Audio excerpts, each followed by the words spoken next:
There is a kind of beauty that doesn't announce itself. It doesn't enter a room. It becomes the room. You felt it before, that moment when someone walks past and the air shifts. Not because of what they're wearing, not because of how they look, but because of something underneath all of that. Something older, something that was never taught. That is presence. And what we are here to explore today is where it lives.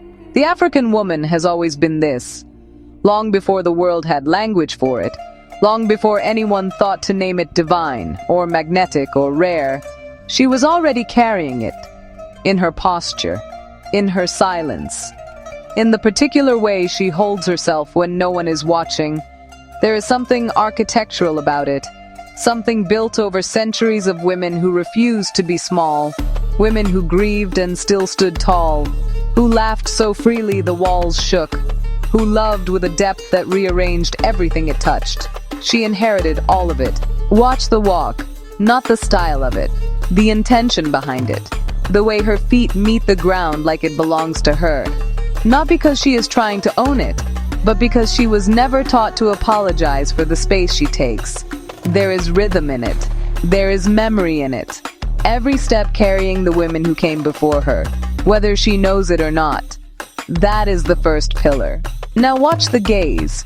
There is a kind of eye contact that is not a challenge. It is simply an arrival. She looks at you and something registers, something you cannot quite name, because you understand suddenly that you have been looked at by someone who is fully present. No performance, no filter, just her. And then, the stillness. In a world that rewards noise, that celebrates the loudest voice, the busiest schedule, the most visible life, she has mastered something counterintuitive. She has mastered the pause. She doesn't fill silence. She inhabits it. And in that inhabitation, something extraordinary happens. Everyone else leans in. Let's talk about the body. Not in the way the internet talks about it. Not in measurements or comparisons or whatever shape the algorithm decided is beautiful this season. Let's talk about the body as a story. The curves of the African woman are not an accident of nature. They are a narrative. Every line, every weight, every softness, the physical expression of women who were not built for aesthetics. They were built for life, for harvest, for birth, for dancing in ceremonies that connected the living to the ancestors, for carrying more than their share and doing it with grace so complete it looked like ease. That energy doesn't disappear. It transmits. When she moves, it moves with her. When she laughs, and God, when she laughs, it fills the entire room. The jaw drops slightly. The shoulders shake first. The sound arrives from somewhere below the throat, from somewhere true. And the room doesn't just hear it. The room receives it. But here is what most people miss. What makes her magnetic is not the sum of these things. It is the refusal to perform them. She is not trying to be regal. She simply is. She is not trying to be magnetic. She simply arrived. She doesn't demand attention. She renders it involuntary. And in a world that has spent centuries trying to define her, trying to shrink her, compare her, classify her, contain her, that unbothered quality is the most radical thing of all. She has never needed permission to be this. She was this before anyone was watching. She will be this long after the cameras stop. Take a moment with that. Because that is not beauty in the conventional sense. That is something the conventional sense was never equipped to measure.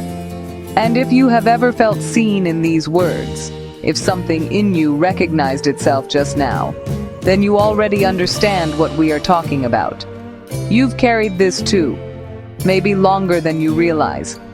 There is a conversation that has been happening for a very long time about what beauty is, about who gets to define it, about which faces, which bodies, which ways of moving through the world are considered worthy of celebration, and which are quietly asked to wait. That conversation is exhausting. And she is done waiting.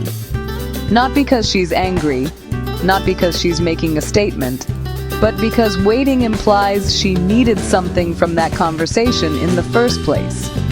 she didn't. The African woman's beauty is not a response to anything. It is not a reclamation. It is not a trend. It was never lost. It just wasn't always seen by the people who assumed their vision was the only one that counted. But presence doesn't require witnesses to exist. The light was always on. And if this video has done anything, if it has made you pause, made you feel something, made you look at someone differently, or look at yourself a little more gently, then it has done exactly what it was built to do.